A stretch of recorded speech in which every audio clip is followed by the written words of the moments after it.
It's time to talk sports, time for the show. When you hear this song on the radio, it's time to tune in, better act fast. Let me get that autograph.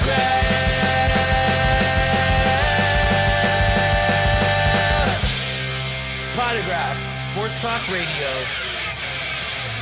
Starting now. What's up, everybody, and welcome to episode 192 of Let Me Get That Potograph, our pre-NSCC show. What is up, Mr. Rappaport? I am getting excited, Drew. It's a week away. I can't wait, man. It is a week away. It's going to be, 5-6 days of no sleep. Just kind of hanging out, cards and memorabilia galore. Excited to see everybody. Yes. It's not just about the cards and the memorabilia and stuff like that. It's about seeing the people that a lot of times we only get to see once a year and get a chance to hang out with and things like that. So it's more, it's about making money and things like that. But at the same time, it's really about the community. Oh, absolutely. And, that's my favorite part. Not only is it, when we get to see each other at least it's for true. The one time a year, but it's also, so many people. The hobby is so internet based nowadays for so many people. Most of my closest friends are people on the internet through the hobby. And so, that's my favorite part of the National is getting to see the people, just getting to interact, see everybody, get everybody together. It always makes for a good time. Yep. There's an extra buzz on the hobby. It really electrifies it. And, I'm getting excited just thinking about it right now. I know. And I'm waiting, I'm just waiting because, again, there hasn't been a major announcement, a major scandal, a major story or anything like that that's popped in the last couple of weeks. And someone's got to do something. That's the other thing I'm kind of waiting for is, is that shoe is going to drop at some point, and we're going to have a big story and a lot of things to talk about while we're there next week. Absolutely. And also, guys, today we do have a very special guest joining us just here in just a little bit. Former Collectible CEO Ezra Levine is coming by the show to discuss his new project and a lot of other stuff. So really excited about that interview as well. But I hear, Scott, we got some breaking news, kind of a follow-up to last week's show. Yeah, you know what? So last week we talked about, planning out your national schedule and kind of making sure you know what you're doing, things to bring, not bring, what to have. And we talked about having a show floor map. Right. And I had a very long conversation with Matt Hine from Ludex on Monday. And one of the things that came up in that conversation that really had nothing to do with this was they got approval from the National to create an interactive show floor map. Wow. That they're going to be putting on their website. It's not live yet. I was told it would be live prior to the National opening. Okay. And what they're doing is you'll be able to go to the Ludex website, pull up this show floor map, and you'll be able to click on each individual booth, and they're sending out flyers and response, emails and things like that to all the dealers saying, hey, what's your company name? What kind of inventory are you going to be carrying? Are you vintage? Are you modern? Are you non-sport? Are you, Pokemon, that kind of stuff. And then they're going to allow uploads of pictures of some of the showcases. Oh, wow. And stuff like that they have on display. That's so you'll awesome. be able to, so you'll be able to click on it and look and say, oh man, I remember it was like table 135 but you'll also be able to filter by, hey, you're only looking for vintage, or you're only looking for modern, or cool. You're only looking for Pokemon, and you'll be able to, I think it's going to be a drop down or something like that, where you'll be able to, filter out the results of what you're looking for, and it'll pull up the map and highlight the tables that are stocking the stuff that you are looking for. That's awesome. Yeah, so you don't have to sit there and walk around. Now, I highly encourage walking around the entire show. Yes. Even if a table's got something that you are not looking for or have no desire to ever own or buy or trade for or whatever, there's still a ton of stuff that's just really cool to look at. But this is going to help you if you're really targeted and looking for something very specific. The interactive map is going to help you really target what you're looking for, help you find it quickly, tell you where to go, and that way it'll free up a little bit more time later to go explore. No, I love that. That's awesome. And like we talked about last week, getting that game plan and finding that, finding where you want to hit yeah, first. If you have that, if you have stuff in mind, if buying and finding stuff is one of your top goals there, this just made it a hell of a lot easier. And, it's yes, going to save me, at least I know now that I know this, you're telling me this for the first time. yeah. It's going to save me a ton of time. Yep, exactly. And in addition to that, they're also sponsoring the VIP lounge. Nice. And they're also going to have food vendors in the VIP lounge, from what I hear as well, Okay. which means that if you have a VIP ticket, go to the VIP lounge to go get food. Don't take up line space. Right. And the normal concession stands for those of us that don't have the VIP ticket because, hey, we're hungry too. The other thing they're doing differently is they're actually having a content stage in the VIP lounge as well. Mm-hmm. So that's going to be a little bit different this year. And there's going to be some content providers. We may or may not be making an appearance there. Yeah. Still trying to work out scheduling and all that kind of stuff between all of us. So we may be there. We may not be, we may be allowed to just pop in and just hang out and say hi to everybody. But they're gonna have a lot of cool stuff going on in the VIP lounge. So if you have a VIP ticket, definitely go check it out. It's going to be a little bit more laid back than the rest of the show floor. But there's also stuff to do in addition to like previous years where it was just a bunch of tables that were set up and like you can just go sit and relax and rip and just kind of get away from things. Right. It's gonna be a little bit more different this year.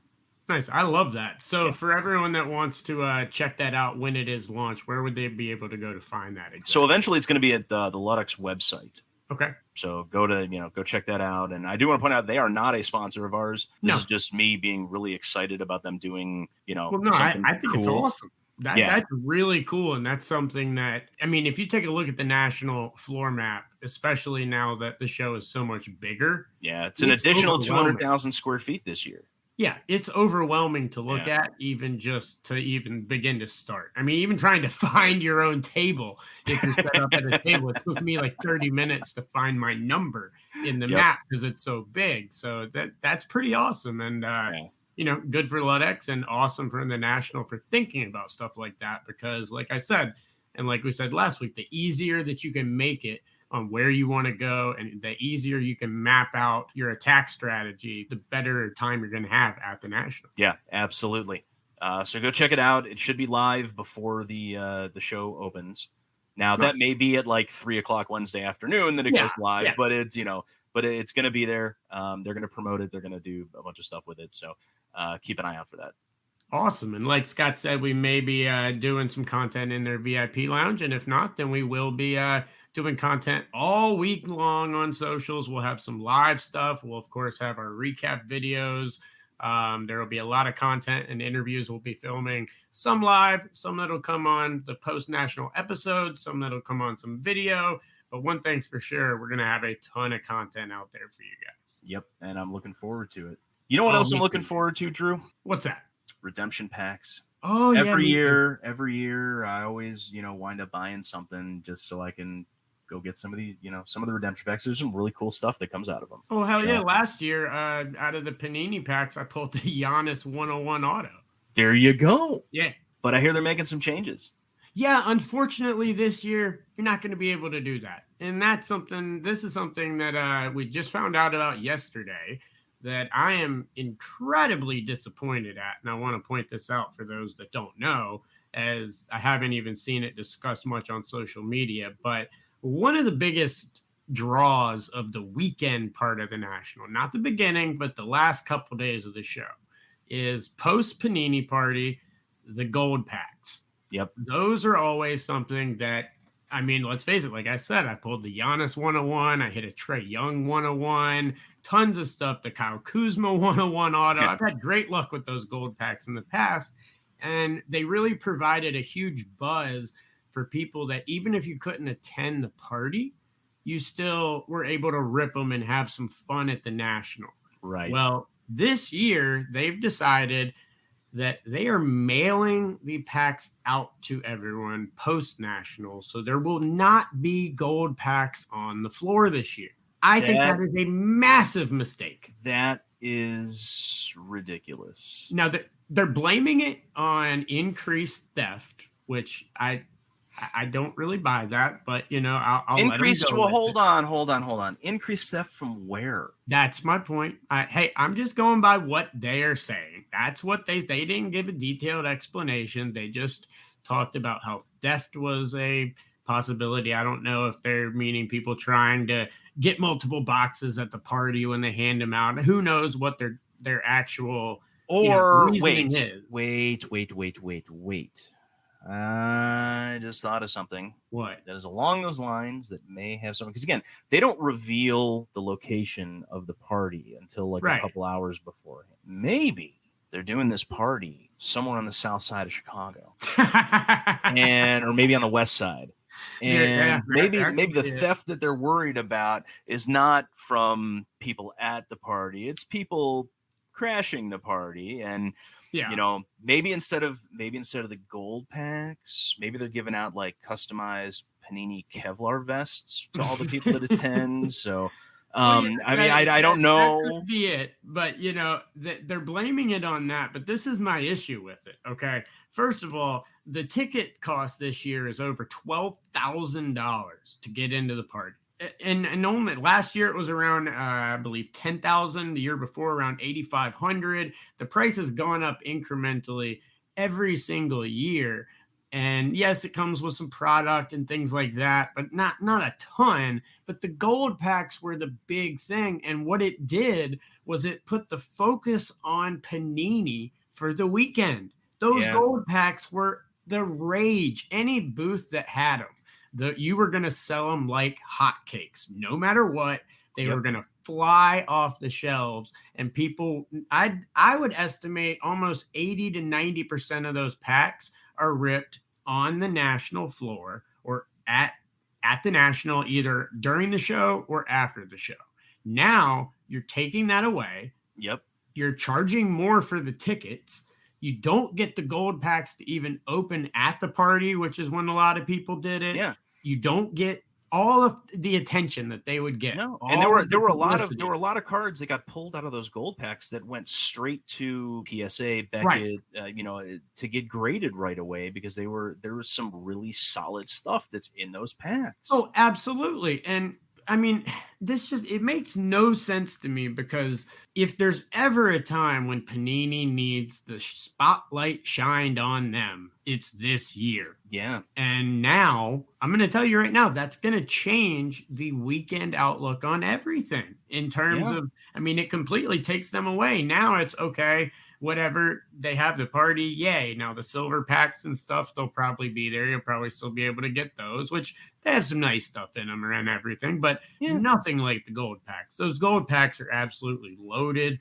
They are a ton of fun to open. The cards are so nice. The quality control on them has always been excellent. And now you're taking that away from the national at a time when you need the attention more than ever. Because let's face it, Topps and Fanatics, they're going to have massive announcements all weekend long.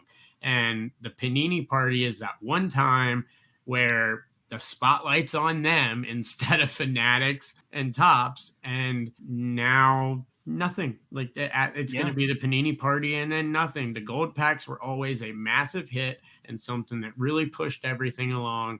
And now you're not going to get that. So in my opinion, this was a major drop of the ball by Panini at a time when they needed that attention more than ever. No, and you know what? And maybe us talking about it and, the reaction that they're going to get from a lot of other people is going to make them change their mind. It's not too late for them to change. No, it's not. I know a lot of people who have backed out of tickets that have said that they're not going, that previously talked with people like Blowout, David Adams, and people like that who have extra tickets and things like that that they would be able to sell. I know a lot of people that are backing out and saying, well, part of the reason for that is you're spending all this money on a ticket, but then you can, and there's a lot of the guys that get the gold packs that do resell them, and they go for anywhere between $50 and $100 a pack initially. So what they do is they sell the, how many, what is it, 50 of them that you get or something like that? You get a pretty big sleeve. I think this year they had limited it. They dropped. Now that's the other thing. They also dropped the amount that you got, but you normally, I think it's a sleeve of about 150, 200, something like that. You Okay. normally got. So, but if you're getting $50 a pop for those, Oh yeah. you're able to recoup the cost of going Yes. to the party Right. very easily, and you don't even have to rip them. That's Yep. the reason that a lot of these guys go to the party, and then the part that they don't recoup, that's the entertainment part of it that they have. Now they're still getting the gold packs. They're just not going to be available for them to resell immediately. Yeah.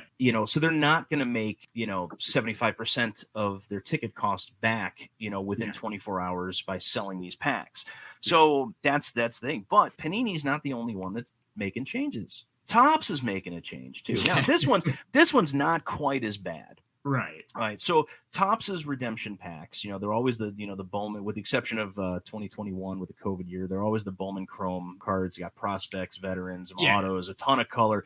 Great stuff has come out of those packs. This year, though, they're doing something a little bit different, and a lot of the dealers are really pissed off about it. What are they doing? Well, here's the thing. So Panini, in order to get their redemption packs, you always had to go to a Panini authorized dealer, and then you were given like a piece of tape or sticker or something like that went on the box, take it over to the packs. Topps, you were able to get it from anywhere and bring it over to the Topps booth. They rip the wrapping off and you get your redemption packs. And it was always baseball. This year, though, they're doing something exclusive, and it is only with Dave and Adams and Blowout. Okay. And what they're doing is the products that qualify for redemption packs that are Bowman University, Formula One, and soccer. Okay. We'll have exclusive packs available for redemption when you buy the products from Dave and Adams or Blowout's booth. Wow. Now, baseball is going to be available everywhere. Well, I'm not sure if I like that, because sometimes I like buying from other vendors.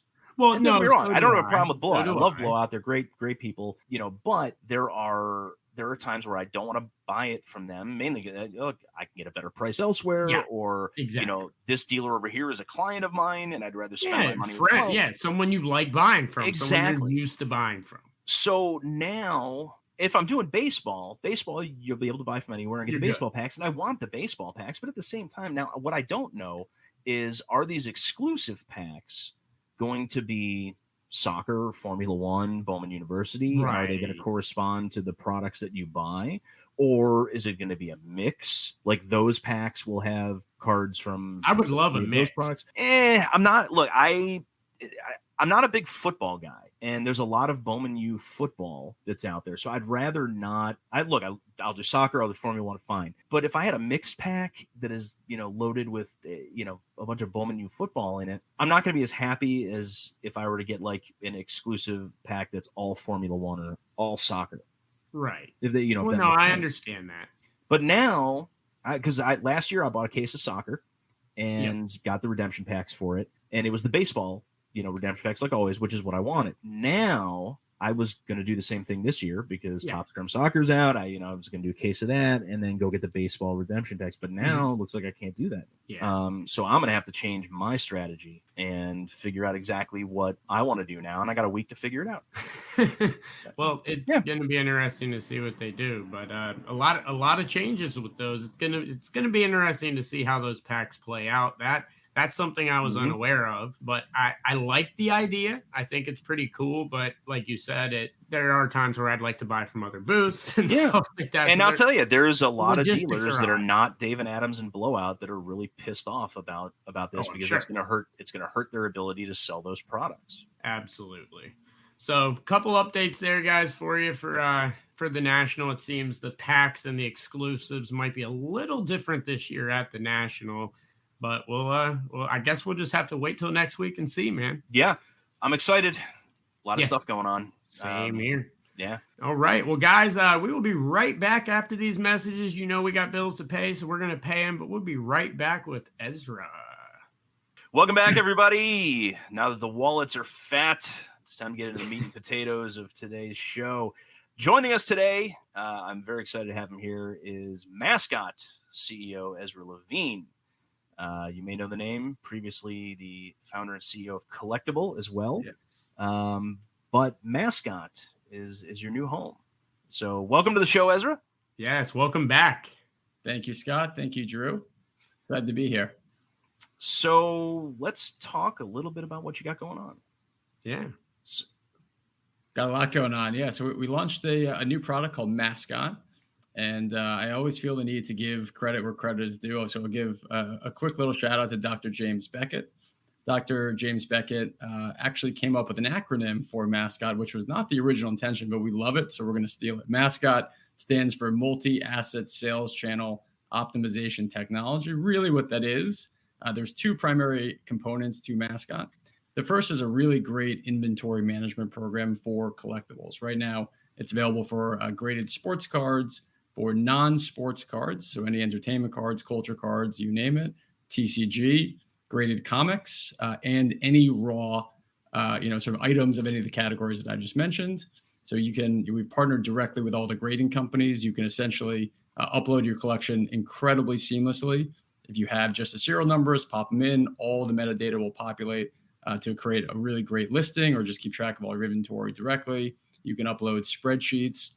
You can drag and drop images, whatever you want to do, however you want to get your items in there, incredibly easy.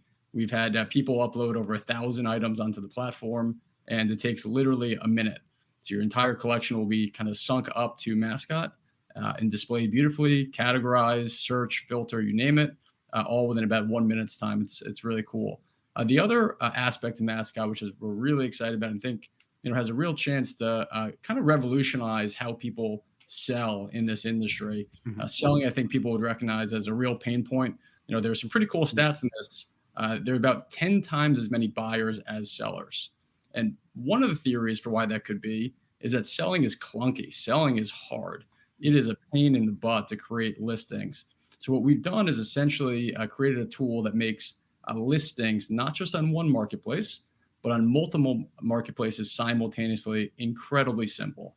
So you can take all the items you've listed onto Mascot. You can essentially check off which marketplaces you want them listed on, click sell, and essentially you created the same listing across multiple sales channels, literally with 1 or 2 clicks of the mouse. It's really cool innovation.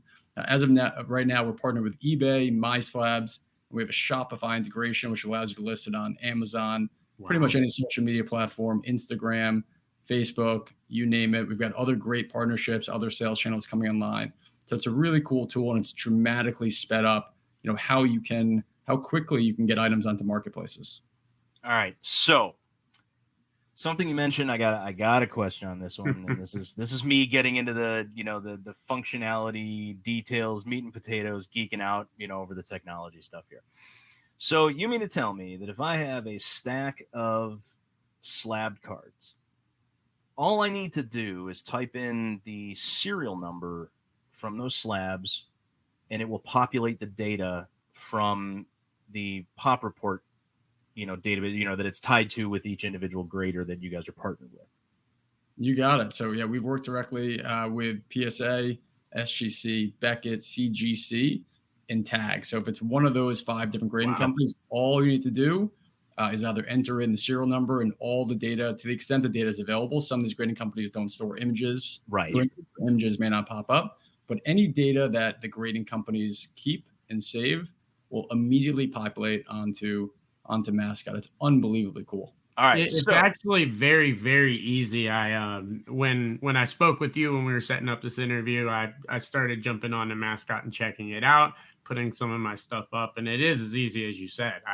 I think I had when I was actually at the DMV this morning, I added about 7 or 8 cards in probably 2-3 minutes. It was absolutely amazing. So let me ask you this. Since the serial number is all that's needed, if I've got a stack of PSA graded cards and I also have a barcode scanner, obviously when you scan the barcode, all it does is populate the serial number from the slab so you can look it up. That will work as well? Yeah, and so you also don't have to type in the serial number, for instance, right? You don't have to type out all the digits if you don't want to. If you already have images of the cards or the items, you can just drag and drop all the images in there. And the technology will read that. Also, if you have a spreadsheet and the spreadsheet has serial numbers, for instance, already on it, you can just drag and drop your entire spreadsheet right on over. It's truly very cool and very fast. And again, we've had people upload almost 1,000 items at a time. You can do one bulk, sort of drag and drop of everything. There's one screen where if you want to do some combination of all those things that I just described, put in serial numbers, drag and drop files, drag and drop images. You can do it all in one place. Click one button, which is sync your collection, and probably count to 10, and everything's in there. Yeah, and that's I think this is something that we've needed within the hobby for a very long time. People I'm in the groups all the time. You're probably looking at some of these Facebook groups too, and things like that, and chat groups and forums. And the questions get asked: how do you organize your collection? Mm-hmm. How do you do this? But this isn't just organization. This is selling as well. This is a marketplace added into organizing your collection. Exactly. Yeah, we are not our own marketplace. I just want to clarify any confusion on that. We are working with existing established marketplaces. So we're an unbelievable connection tool that essentially connects existing marketplaces to your collection. And again, the two massive wins is the organizational component. You can just get your entire collection into essentially a beautiful digitized collection management software. But then if you want to take the next step of actually selling items, and selling is very important because people only have a certain amount of income that they can really devote to this hobby. So you want to kind of cycle the money, right? If selling is so difficult, you kind of buy what you can buy and then you sit. And oftentimes people just don't sell because it's so brutally difficult to create listings. It is a pain in the butt. It takes way too much time. I know I felt that way. And when we were able to roll out Mascot, the ability to get items listed for sale across multiple channels, something that would take people hours, if not days, to do, now takes minutes. It's really a massive innovation for the industry, and I think it has the potential to be a real game changer. I completely agree. And so once they're listed on the multiple marketplaces like that, if let's say it sells on MySlabs or it sells on Amazon or something like that, will it pull the listing down from everywhere else, or does the user have to do that themselves? Yeah, it's a great question, Drew. Yes, our technology is built so that if it sells on one marketplace, it'll instantaneously remove any other listings from any other marketplaces that it did not sell on. So no human error, no sort of ability or no need for you to go back to the other marketplaces, take down listings yourself. Our software will do that all for you. Yeah, that's one of the biggest complaints I see all the time with eBay is, somebody buys something and the transaction gets canceled because the seller, sold it at a show over the weekend or, something like that and just forgot to take the listing down or anything like that. But this is going to make it completely seamless. So if it sells on one platform, now obviously if it sells at a show, you have to manually go in and, remove it. Right. But if you go into Mascot and remove it, it's going to remove it from MySlabs and eBay and, Shopify, potentially if you've got, that website and things like that. Right. Yeah. So if you have one item listed in multiple marketplaces, say it's on eBay, MySlabs, and you have it on your Shopify store, if it sells on any of those platforms, the other 2 or 3 or 4 listings will automatically come down. That happens literally instantaneously from when the API reads that the sale has occurred. Okay. Now, from a financial standpoint, is Mascot tracking the sale prices for all of this? Is this going to be and if so, like, let's say it sells on eBay, is it tracking the percentage that eBay's taking? So are you going to be able to use it to calculate a P&L, for the year for those that need to report income? Yeah, it's a great question, Scott. The answer is yes, to the extent that the user inputs what their purchase price is, what their cost is for items that they did not buy, sort of after using Mascot. But yes, the software is sophisticated enough, or essentially it'll kind of take all the all the fees and sort of calculate your P&L directly. It'll go into essentially a reporting tool on Mascot, and at the end of the year, if you have, hopefully you have capital gains, not capital losses, but yes. Either way, you'll pretty much be able to print out a direct report from Mascot, send it over to your accountant. I'm sure your accountant will thank you, and your spouse will thank you. You will thank yourself for saving yourself a lot of time going back and tracking. So yeah, I mean, we think this, it's a pretty cool product. It has pretty much everything you need to really manage your ecosystem, if you will, as as a collectible participant, buyer or seller, and we're pretty excited about what it can do. No, I love it. And so on the flip side of that, if people want to use Mascot, is there a fee to use it? Is there, are there premium features? How is it all laid out for someone that, is hearing about this for the first time and might want to sign up? Basic functionality is completely free. So the ability to just, kind of create your collection and have your collection managed, the basic tools there are completely free. We are building premium features. Think of advanced, pricing mechanisms, where you essentially, you want to do, sort of a very sophisticated stuff in terms of listing your inventory. Say you want to do things, which is, okay, I have a custom strategy that I want to deploy. And as opposed to, my having things up on a marketplace for 10 days and taking it down myself and then relisting at auction. If you want those things automated, those are a part of the premium tools that we're building out. So I would expect there to be some sort of freemium component to this platform. But yeah, the basic functionality of being able to, sort of catalog your collection, manage your collection, and then list it across multiple channels, that is completely free. That's awesome. Yeah, that's I like free. Very much free. Free. Yeah, and I know you had mentioned in some of the other interviews that especially with Topps changing their reporting requirements for authorized dealers and things like that. But that really revolves more around wax. And I know that right now Mascot, you've got slab cards and you've got raw cards, whether it's sports, non-sport, TCG, that kind of stuff. Is there going to be wax, capabilities in the future?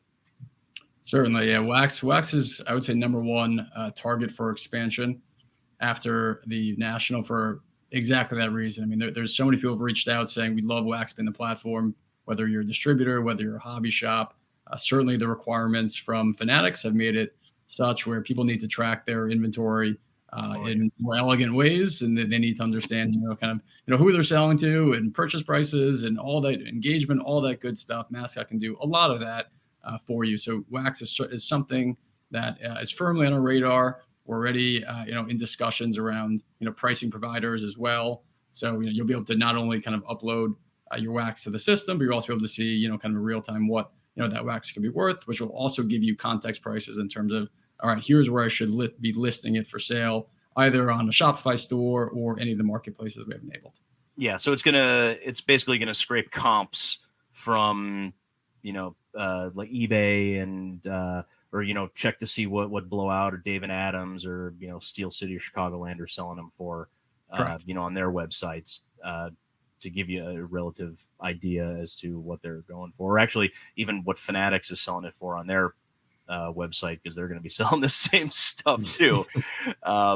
So just to kind of, give you the market research that you really need in order to be able to move the product, as opposed to having it sit on the shelves for, forever. Correct. Yeah. And on the pricing side too, we are integrating Card Hedge. I'm not sure if you guys are familiar with it, but Card Hedge is a great pricing source. So we partnered up with them. That integration, I'm not sure exactly when this will go live, but that integration will come live sometime in and around the national, whether it's a couple days before, a couple days after, it'll be live there. So not only can you, kind of see everything in your collection, but you can get sort of a real-time estimated value, which will, again, not only inform you of what your collection could be worth at any time, but it'll also help you, kind of determine what prices to list your items for sale. Yeah, and that's going to be if you can go in and look at, and pull up an item that you have in there, and you can see that data. And I've seen all the data that Card Hedge, provides, competitor to Card Ladder, Yes. but they've got a much more robust database of items that are in there. So if you can pull up an item, that's in your inventory, and you can see that based on, the data from Card Hedge that this is what they're selling for, it's going to make moving product a lot easier for a lot of people. And I'm hoping, because obviously you're going to be exhibiting at the National, correct? We will be at the National. We're in the corporate section, booth 329. Excellent. Want to make sure we got that out there. And hopefully you guys have the back end bandwidth to support the number of new users that is, that's going to be coming into this, because I've got a feeling that, I think they're expecting 100,000 people a day, maybe more than that. Popping through. So even if you capture a small percentage of that as new users, hopefully you guys are set up with, the right bandwidth on the back end to be able to support that. My expectation is yes, we have a great product team, but I'm sure they will be laser focused on that too. And yeah, we think this product is, really excited me about this product, candidly, is just the ability for, how many applications, how many use cases it has across the entire industry, whether you're a collector, whether you're a dealer, whether you're a marketplace. We've spoken to a bunch of marketplaces recently who, are trying to get to scale, or, who are experimenting with peer-to-peer models, new marketplaces forming. And one thing that I consistently keep hearing is that, what is the easiest way for them to really get to scale and get a lot of listings live in their platform? It's probably a partnership with Mascot, right? Yeah. There's probably a partnership with Mascot where, essentially just as easily as people can list on eBay or MySlabs by simply clicking one more button, they can, get the same amount of inventory, which is, being routed to eBay or routed to MySlabs or any other marketplace, can also go in their marketplace too. There's other applications for grading companies. But a lot of grading companies, obviously, sort of a big sort of thing for them is in order for people to submit cards, people need to see that there's secondary market resale value and liquidity for those cards, right? So by partnering with the grading companies and making it easier for these cards to actually hit the secondary market for them, that sort of that formula powers submission. So there's so many applications for this product that make it incredibly exciting. And we're thrilled to be able to roll it out in time for the national. Well, one thing I really see here is that, with all of this, that a lot of people, and I know a lot of people that are like this, they have tons of cards. They've hoarded stuff and they want to sell. But like you said, it's so time consuming to list stuff and list things on all these different marketplaces. And a lot of people, quite frankly, just don't understand it that much. And it can be very complicated to do.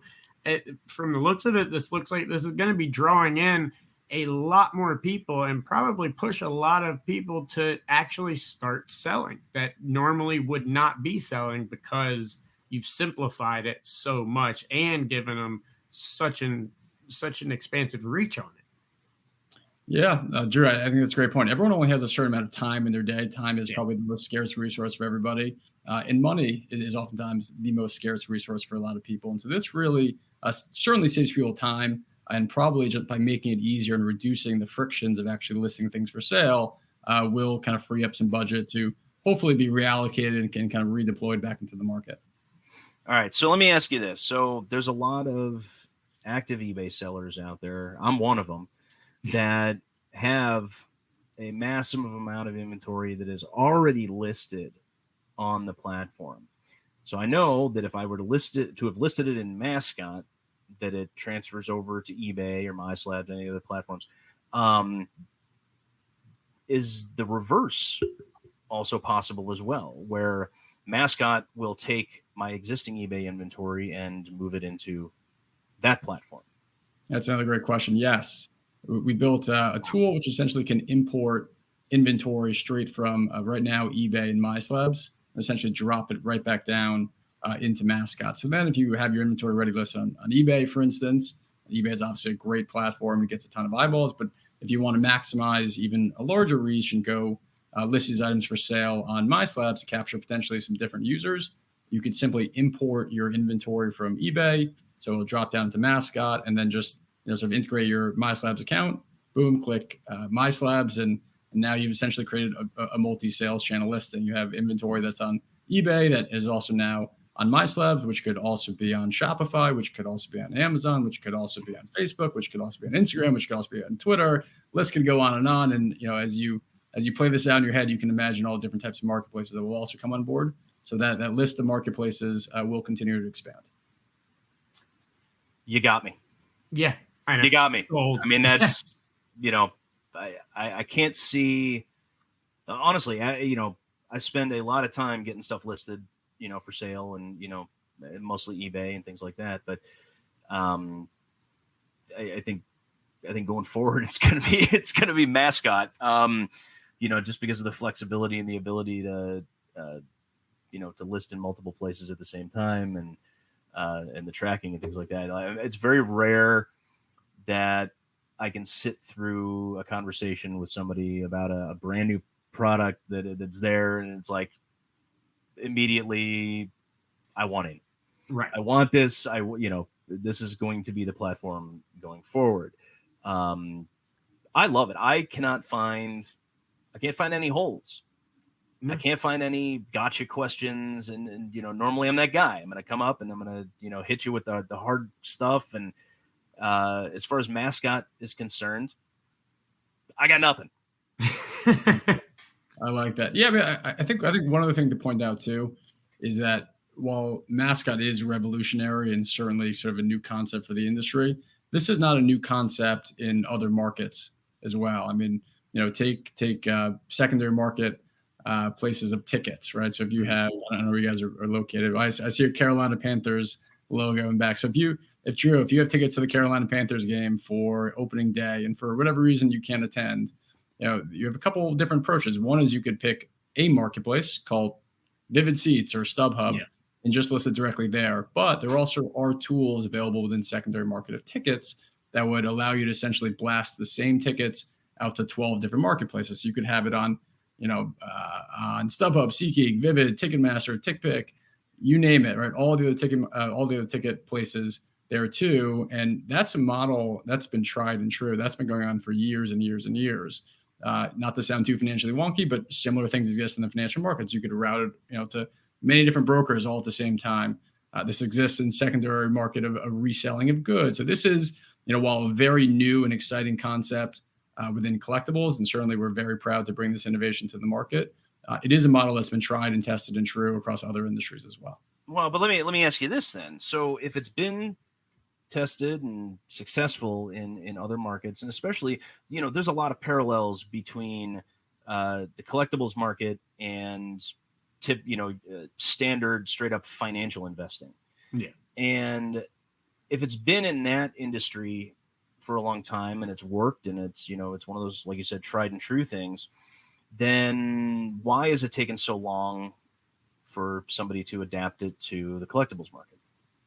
It's a great question, honestly. And I think I've asked myself, that question a bunch of times when it comes to the collectibles markets. And for whatever reason, our market, though it's getting better and it's getting a lot more innovative and, sort of a lot more technologically adopted, our market tends to lag other markets by, from my experience, about 10 to 15 years. So innovations that have taken place in other markets, just for a reason, we happen to be, sort of a laggard group of people. Not that there's anything wrong with that. We tend to be nostalgic and we tend to just kind of like things the way we know them to be. So I don't think, I wouldn't read that as anything more than we're just late adopters.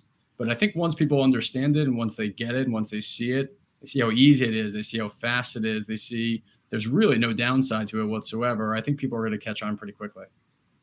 No, I completely agree. And, you mentioned that you're rolling a lot of this stuff out at the National and a lot of the features will be added, here shortly. Is it going to be web-based or is the plan for it to be an app? How is the plan going forward, going to be in terms of implementing it? It's another great question. As of right now, it's just desktop based. You can use it on your cell phone. You could pull up, the With Mascot website on your phone. Functionality is a little bit limited. We are working on a mobile app. Hopefully the mobile app can get out sooner rather than later.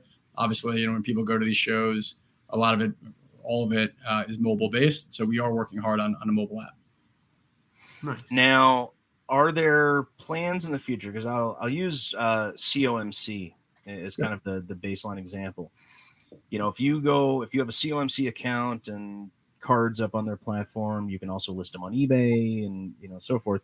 They could sell there, or they can sell from within the platform, typically at a lower price. Any plans to, especially once you have a massive user base with inventory loaded on it, are there any plans to create the Mascot marketplace to allow people to move items back and forth easier? Certainly not on our roadmap, and certainly not something that I think we need to do. I think there's a lot of amazing marketplaces already out there. Having come from the marketplace business, creating a marketplace from scratch, building liquidity for a marketplace can be tough. And so I think, our better strategy is to really partner with existing marketplaces who already have that user base, who really, have that credibility, that trust, and really just, kind of strike partnerships and arrangements with them that enable us to really be the connector. And I think that's really what we created Mascot to do, is to be the connecting tissue that links, the collector, the seller to all credible existing marketplaces. And, I'm sure you guys know this. I hear this all the time. I can't even keep track of how many marketplaces there are. Yeah. It feels like every day there's more and more marketplaces. There are 3 or 4 big companies that, are working on marketplaces that haven't even rolled it out yet. There's just so many marketplaces. There's so many venues that, I don't think we need to create our own marketplace. I'll never rule out anything just because who knows what the future could bring, but Right.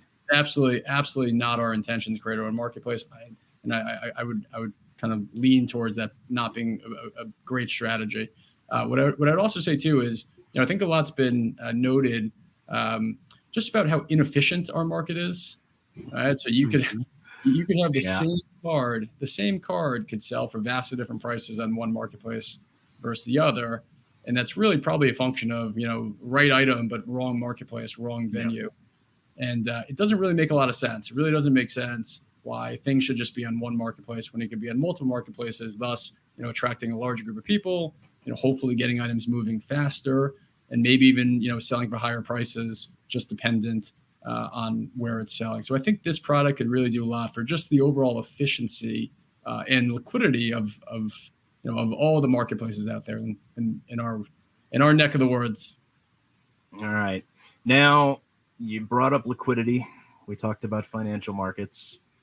I'd be negligent if we didn't at least ask about the fractional ownership market. Mm-hmm. And kind of what happened with that. And, and it's funny because we're sitting here and I literally just got an email about 5 minutes ago with a deposit from something that's sold on Collectible through auction. Now that all that's going on, as far as you were one of the early creators of fractional ownership.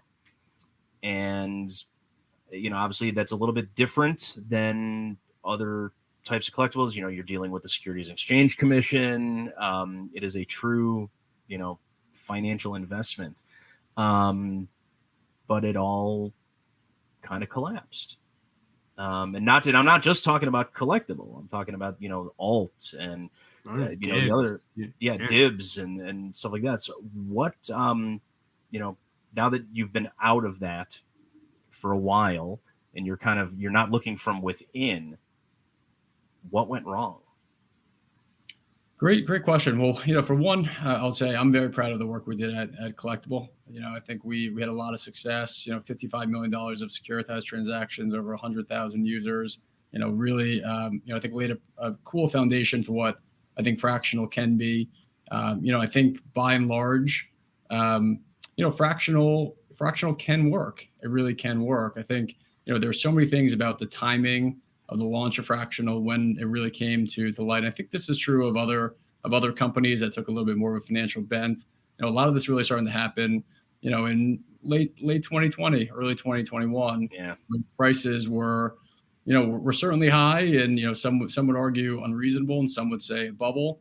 And so I think really what's kind of nipped fractional specifically in the bud, I think, is just the timing of it. Just if we came to market in 2017, 2018, for instance, people would still be sitting on big gains. The fact that we started in 2020 and brought a lot of items to market in 2021, which at the time, it's easy to sit here in hindsight and say, oh, you should have known better.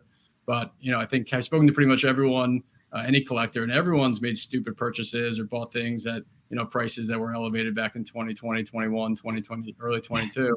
So it's not just the fractional markets, believe me. So I think the timing was unfortunate there, but look, I think, and one of the things I should say too is, in order, the one part about fractional that I would be fully candid and say I don't think panned out as quickly as we had hoped, though it still panned out in some respects, were the secondary market. Right, we're having no issues whatsoever funding IPOs. We're having no issues there. One thing I think did change the trajectory of fractional was kind of this day-to-day secondary market sort of function. And I think people really assumed it was going to be more liquid than it was, and I think we had hoped that it was going to be more liquid than it turned out to be. And I think that really goes back to just sheer volume of participants. Correct. If you look at the financial markets, how many people trade or invest in the financial markets? You're talking tens of millions of people.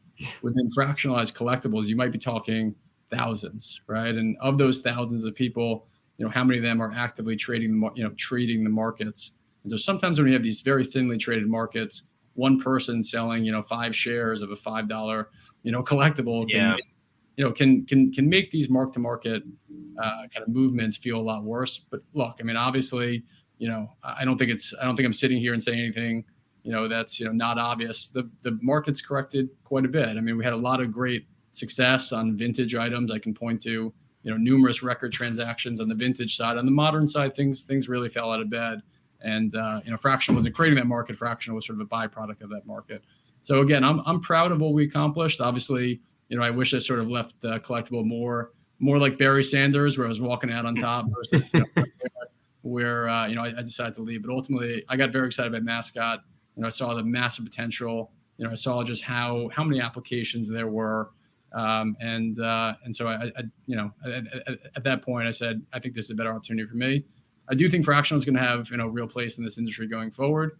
I remember talking to Joe Orlando, for instance, about grading, and I think people forget sometimes how long real innovation can take to get adopted within markets. Grading took even PSA is one of the best brands in our space, been around for who knows 30 something years at this point. PSA had about 10 years of really dark times. PSA was almost out of business numerous times, in the 90s and all that. Obviously, PSA is a great brand now. So I think fractional really, we were the real, kind of, we were the first people to really bring this innovation to market, and it got a lot of adoption very quickly. But I think ultimately, short term, it was sort of a victim of market timing. But I do think the work we did at Collectible laid a foundation for what a fractional can be, and hopefully will be in the future. Yeah, and I would agree, because not just looking at the fractional space, but looking at the market as a whole, whether something was selling on at an auction house or eBay or in-person transactions, the selling prices of a lot of the modern stuff really just took a bath. And even stuff that would be considered quasi vintage, like an 86 Fleer Jordan, since 2020, early 2021, those have really dropped. Now, I think there's going to be a comeback, at some point.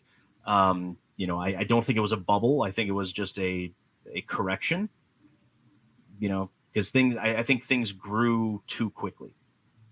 You had stuff that was, let's say $1,000 card that pretty much overnight became a $10,000 card. And that type of growth is extraordinarily hard to sustain. And I don't think it was ever sustainable. And I've been saying this, from the beginning, that there's going to be a downturn.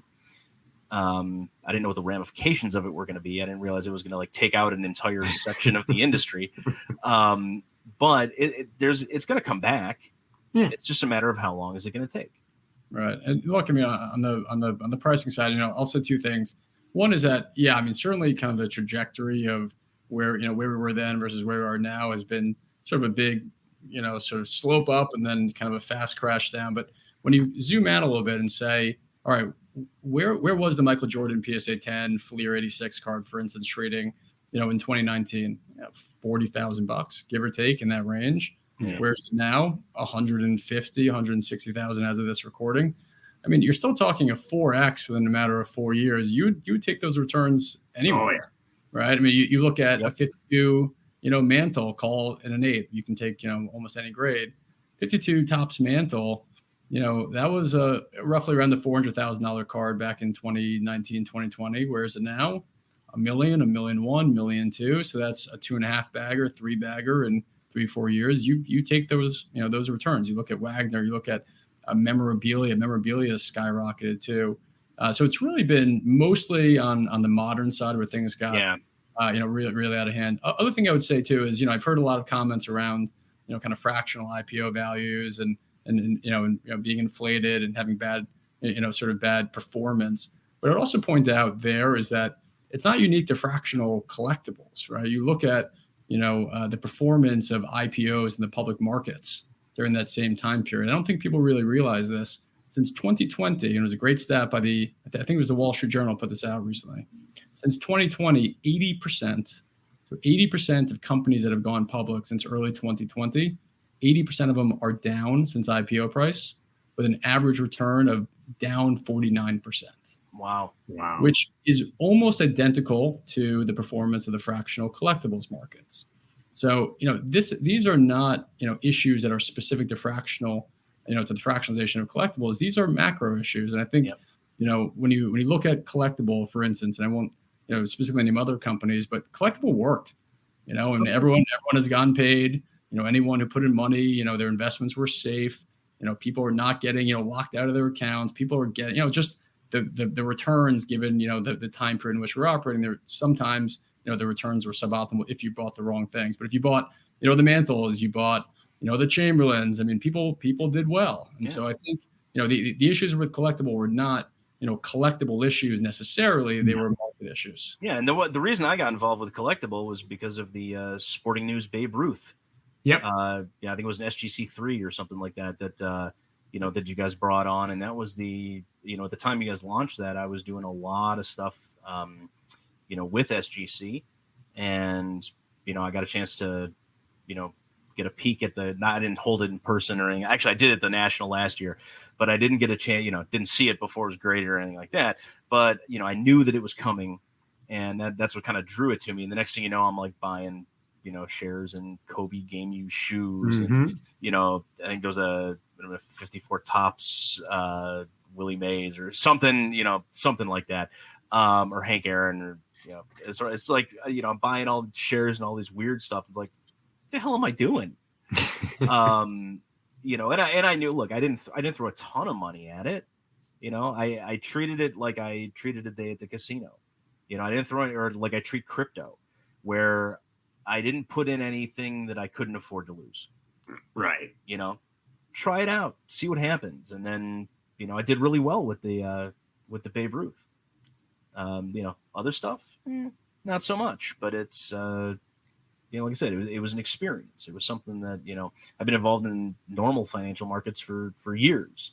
So I kind of looked at it the same way. And, you're right. Timing was everything. I think ultimately, a couple of the other companies, not collectible, but I think a couple of the others that were out there were probably doomed, regardless of how the market, was going to be, just whether it was due to bad management, bad financial practices, whatever the case is. But I think collectible would have been fine, long term, had we not seen a downturn in the modern market. Yeah, no. Yeah, look, I would agree with you. And look, I don't think collectible is dead just yet. Hopefully it has a next chapter. And again, I'm proud of the work we did. I would also say about collectible, one thing I'm very proud of in light of the announcements last week. Collectible, created or sort of, it was our vision to create the Mint Collective, which was really IMG's first investment into a live event in our category, and piggybacking off the success of the Mint Collective. I think a lot of people probably saw the news last week that IMG and Fanatics are partnering up on a joint venture to create, essentially a whole series of live events around collectibles. Why I think that's important is because, again, when you look at some of the, sort of demographics of the collector base, and just compare that to other, sort of forms of kind of either speculating or kind of spending money on sports gambling, fantasy sports. Yeah. We look at the data, there's about, and again, I don't think data is overly reliable, but I think a ballpark estimates, is generally decent. And there's about 1 million collectors, right? Most data points would say there's about 1 million people who identify as collectors, of sports collectibles. Compare that to how many sports fans there are. There's something like, 2 to 4 billion sports fans globally versus 1 million collectibles, right? Or sorry, 1 million collectors. That gap really should be, a hell of a lot more. There's, less than 1% of sports fans, would identify as collectors, even if the market were to 10x. So Fanatics' ability to really kind of make this industry feel cool, market this industry to 80 million plus kind of sports fans in their list of users and email addresses, I think is critical. And so, I think a live event where they can bring athletes and leagues and make it feel really cool and sexy, I think that's going to do a lot to really grow the industry. And I think for the most part, people want this industry to grow, though I know there's a lot of people who don't. But I think for the most part, people want, the industry to grow and thrive. And I think, having this live event series will be important. And the fact that Collectible is really the first one to kind of make that all happen is something that I think is going to be a legacy of ours. I completely agree with you on that. That's the Mint in particular was one thing that I spoke on this show tons of times, saying that it was a revolutionary type of event for this hobby, and it brought a completely new viewpoint and a new feel and everything, and brought in a lot of new people into the industry. I met a lot of people at the Mint that, hadn't attended many card shows before, and now they're very much regulars in the hobby. And that's where, when I look at your new venture, Mascot, it seems to be something where, stuff that you seem to attach your name to and stuff that you seem to work on. It's very innovative. It's very, it's to move this industry forward. It's to get more people into it. And, I think it's been a tremendous success so far. And that's what has me so excited for Mascot as well. Awesome, Joe. Thank you for that. I appreciate that. Yeah, and I'm touching on something you said a minute ago. I'm actually curious, not so much the numbers for the number of collectors versus the number of total sports fans. I'd actually be curious to take a look at the numbers between the number of collectors and the number of people that actively participate in sports gambling. I can tell you those numbers right now. Yeah, I have a feeling that might be the case. Yeah. But that because I think that might be a little bit closer of a comparison. But I think the number of people that actively participate in sports gambling is still significantly larger than the number of collectors, at least talking from a worldwide standpoint. So when you look at kind of the three forms of, I guess I would call it speculation. I'm not sure what else to call it, but if you call it like the three forms of speculation on sports, I would say it's fantasy sports, sports gambling, and sports collectibles, right? Yep. When you look at sports gambling and fantasy sports, something like 20 to 25% of global sports fans either bet on sports or play fantasy sports. So if we're talking about 2 billion sports fans nationwide, we're talking anywhere between, 400 million and 500 million people it's still a significant spread between that and the collectors. Well, yeah. So for 400 million, right? Let's use that number, right? For gambling or fantasy sports, and compare that to 1 million, for collectors, right? So, when people hear these numbers thrown out by fanatics, 10x, 100x, whatever numbers they're using, you have to put them in context. Mm-hmm. Even if this market were to 10x, that's 10 million collectors. Compare that to, hundreds of millions of fantasy sports players or sports gamblers. It's still a pimple on the elephant's ass. You know what I mean? If you're at 100x, if this industry were to 100x from here, that's 100 million users. That's still only 25% of the total amount of people who are playing fantasy sports and sports gambling. So important to put these numbers in context. I think people hear 100x and think it's crazy. It's not that crazy when you think about, where it is in relation to the other forms of kind of speculation or at least spending money on sports. Well, take a look at it from if you want a visual representation of this that you can do in your head. Think about it this way. The number of sports gamblers and fantasy sports people would be roughly the population of the entire United States as a whole. But the number of collectors is the equivalent of the population of Alaska. Which is it's a tiny, tiny segment, but you've got all the other 49 states that represent the people that are doing fantasy sports and gambling and, and so forth. So now, instead of just looking at raw numbers and, and things like that, it's like, hey, let's take a look at it from this standpoint. Okay. Population of Alaska is the collector's market, not the size of the population. And or if you want to look at size, the size of Rhode Island is the collector's piece, and the rest of the 49 states are the people that participate in the gambling aspect of sports. I think that's pretty eye-opening. Yeah. I mean, look, I think the challenge is not necessarily kind of how much we have to grow, but how we're going to grow. Right. And I think, there's obviously big differences between kind of the dopamine rush of playing fantasy sports or sports gambling versus, collecting. Collecting is a much slower process. It's not as adrenaline filled. You're not going to get that, quick hits. But, you can see what the growth potential could be. Spoken like somebody who has never ripped a case of Flawless. That is a great, and that's why breaking is actually important for this industry, right? Because it is sort of that it is that dopamine rush of the industry. It is that excitement that, you either win or you lose. You either make money, you don't, instantaneously on the spot. It's engaging, it's exciting. And I think that's a huge part of this industry and a huge part of what makes it exciting. So yes, great, Scott, great point. And that definitely is the most exciting part of our industry. Yeah. Some people are just buying vintage and holding it and making your 7-8% a year or whatever it is. And, that's great. And that's probably more of the investment side. It's not the dopamine side of the industry. No, and it's not really the people. Like, the people that are in it for the investments are not collectors. Right. Those are the same people that are investing in precious metals. They're investing in art. They're investing in the stock market. These are people that are truly in it for the money. What really needs to grow within the industry is the people that are in it for the collection aspect. Yeah. How many people, especially, look through some of the large chat groups that are out there. Everybody's talking about, well, it comps at this. I can't sell it at that because I didn't make money. Well, are you really a collector, or are you really a dealer? Are you an investor? Are you in it, because it's two different mindsets. And look, I think, if you compare it to just sports in general, people pay money for the entertainment value of consuming sports. When you go to, if you go to a Carolina Panthers game, we use that again, you're paying hundreds of dollars for the tickets. You're paying tens of dollars. Hey now, Scott. I'll mute you. I can take you out of this. Hey, I'm a Bears fan. I shouldn't be talking.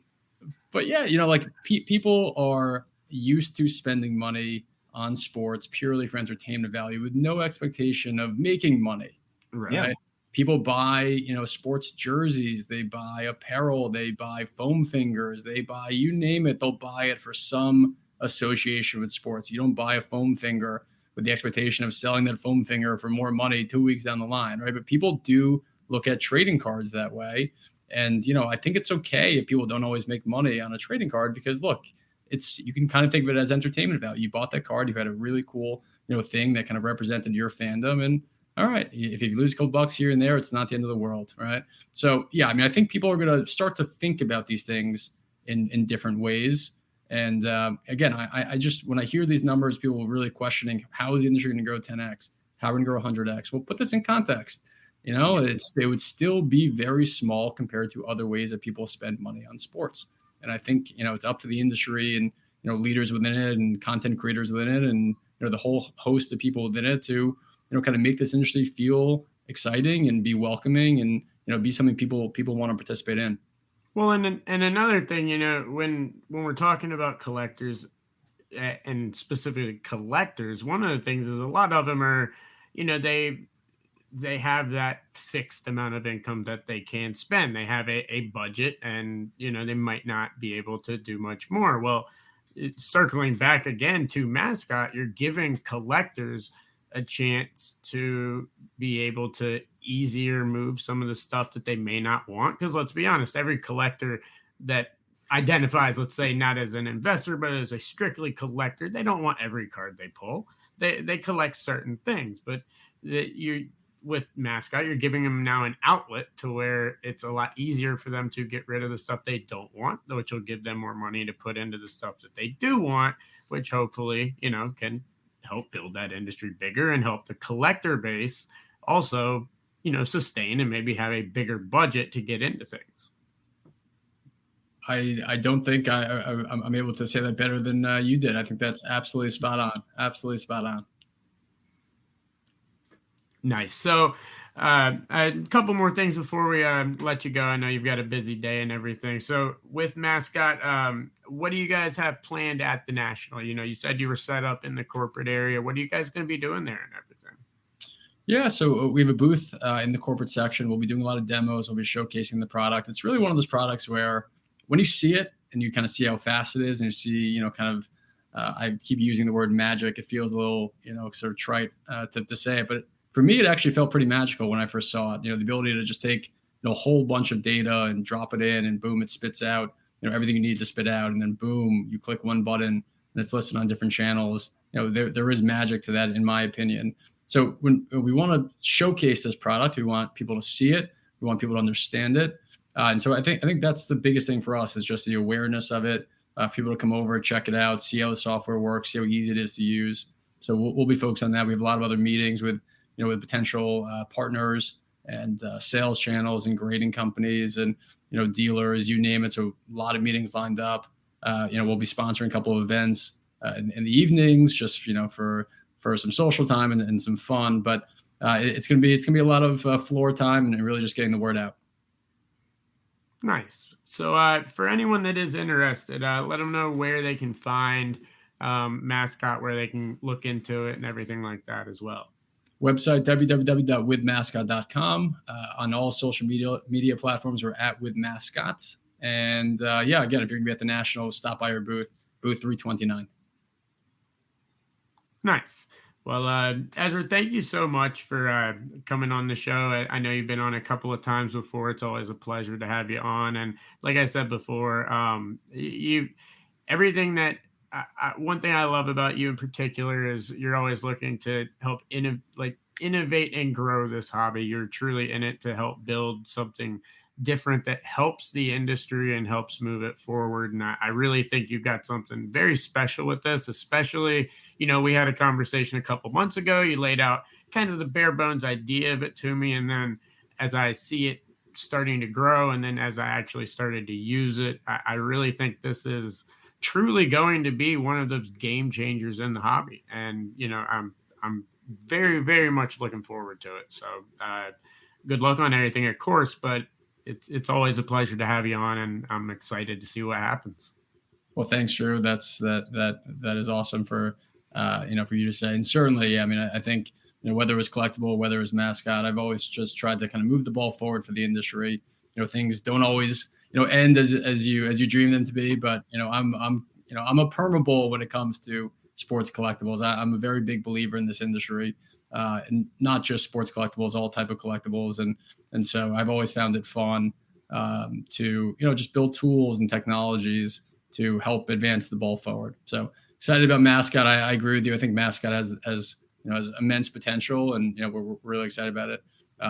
It's been a really fun conversation. Scott and Drew, thank you for having me on, guys. Thanks for coming on, Ezra. It's great to have you. I say welcome back anytime. Thank you. Yes, sir. And once again, I'd like to thank Ezra Levine for stopping by. He's a vet on this show. I know he's been on countless times before. Always a pleasure to have him on. But man, what a great interview. And dude, this is an amazing product. I know. I very rarely geek out over something new like this. And, as soon as I saw it, I knew, I'm like, all right, this has potential. Mm-hmm. This could be good. Yeah. But then after, hearing Ezra, kind of go into a deeper dive description of what it is, that is now it's okay. I'm really excited. Oh no, me this. too. And especially when, he mentioned the ticketing aspect and everything, and he mentioned Panthers tickets. Well, I actually use the platforms that he's talking about to sell my season tickets that I don't use already. So I've seen this type of app and the implication or the implementation that it can have in an industry. And I'm really, really excited for this, for the hobby. And it just opens up so much for everybody. It helps everyone. If you're a collector, an investor, a buyer, a seller, anything, it's all inclusive. And I think this is going to be one of the biggest innovations in the hobby in the next couple of years. I think this could be something absolutely massive. Yeah. And I see some additional things that you're not seeing. Yeah. Where depending on how they go and how it develops, that it may be even bigger within the industry than what you're thinking. Yeah. But I'm not going to get into the details on that because, don't want to, I don't want to go down that road because I'll never stop. But I'll tell you, that was the first time I've talked to Ezra. We'd never met before, never had a conversation before. I do appreciate him talking about the fractional ownership, piece of things. I know it's not a comfortable subject for him to talk about just because of how things collapsed and, within the market as a whole. And he was one of the innovators, of that. But I do agree that it's not dead. I kind of liked his direction on that, but it was a, great conversation. But that, I'm telling you, I'm still excited. Yeah. Like, I'm still just like the possibilities of what, what is going to happen with Mascot in the future and what additional functions and features they're going to bring in and how it's going to help things within the hobby that's going to be running through my head. And that is actually, I think that is going to be the first booth at the National that I'm probably going to go to just so I can get a chance to talk to some of the guys, because I'm going to go through it myself, but at the same time, maybe there's something that I'm not seeing that exactly is just there. Because look, I don't have, hours upon hours to, do a deep dive in it at this point, but I am going to go through it. And I am going to, absolutely. And ready we're to also, see it, but I want to see an official demo on it. Yeah. And for anyone that's not going to the National, we are going to go by the booth, Scott and I, and we're actually going to do some video and have them show you guys how this works and some of the functionality and explain it more and do a follow-up on this while we're at the National. And we'll put that on our socials as well as our National recap video so everyone can see how this stuff works and the possibilities for it as well. But I highly recommend everybody checking it out. As I said, I started using it a couple of days ago, really got into it today a lot, and it's something that I'm going to continue to be using for a long time. I can tell you that right now. I'm really excited about this, and even more excited after talking to Ezra. But he's one of my favorite guests to have on this show because he's so knowledgeable, but he's also so passionate about this industry, and he really does have the collector and the hobby's best interest in mind. And so it's always refreshing to speak to someone like that. And you can tell that, he is a collector himself. 100%. You can tell just by talking with him, hearing some of the things that he, has been talking about, that he does have a deep love for this industry. Oh, yes. And I think we need more guys like that. We do, because I think a lot of people, when they saw him leave Collectible, I think a lot of people thought, oh, he's bouncing out. He's getting out of the hobby. He's going to do something else. Nope. He pivoted right towards something that could benefit the hobby 10,000 times greater. Yeah. So I'm excited. It makes me even more excited for next week as a whole. Me too. Absolutely awesome. I hope you guys enjoyed the interview as much as Scott and I did. But Scott, man, I think that's probably, I don't think we can really top that. I think that's probably a good time to wrap up the show. What do you think? Yeah, I think so too. Just getting all amped up for getting a chance to see everybody next week, and hopefully we will. Drew and I will always have time. If you want to come up, say hi. See us walking around the show floor. As long as we're not in the middle of an interview or something like that. Pop over, say hi. Glad to take pictures. Yes, please. I do charge. Come say hi. I do charge $5 for an autograph, and $15 for a photo op. Yeah. And for an inscription. It's free inscriptions. That's fine. Nice. No, look, I'm not greedy. Oh, okay. But pop over, say hi. We'll be there all week. I'm at least going to be there through Saturday. I'll be there all week. Yeah, you're going to be there the entire time. I may be there Sunday. You never know. But for the time the show, actually before the show opens, I will be there probably Tuesday through Saturday at the very least. So if you see us, say hi. It's going to be a blast, man. I'm so excited for the National. I always am, but this year, this one's got a different buzz to it. All right. So on that note, we'll see everybody in person next week. Yes, next week we will get to see everybody in person. But before we go, do have to thank our awesome sponsors who we will also get to see in person next week. Of course, Game Time Sports Cards, Zion, Denver Card Shows, Treasure Hunter Sports Cards, Card Ladder, Slab Strong, stand-up displays, and Show Your Slabs. Thank you guys so much for your help. We could not do the show without you guys, of course. Till next week, guys, we'll see you at the National. But until then, keep ripping those packs, pulling those hits. We'll see you then. Peace.